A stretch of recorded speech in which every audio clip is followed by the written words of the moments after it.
kuba ibiganiro bitashoboye kuba ku itariki zitandatu novuga nti ni ibintu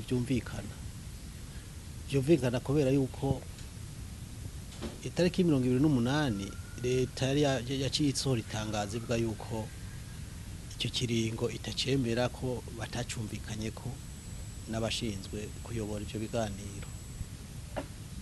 Urumva rero yuko aho deja kari kamaze kuba gahaze, kandi iyo abaganira hamaze kubamwo umwe kubona ibintu ukunyuranye n'abandi burya habatanguye ingorane.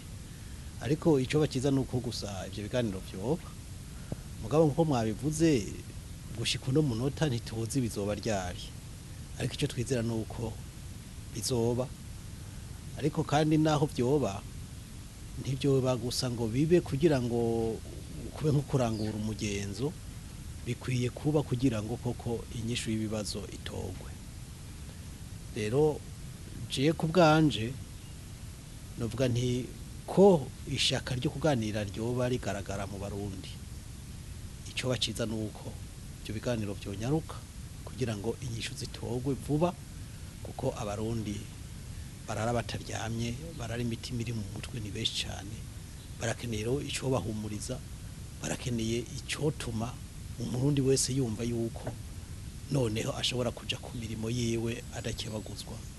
Kandi ivyo nta yindi nzira vyocamwe atari ibiganiro, kuko ingimba vyaragaragaye ko atashobora gushikana abantu.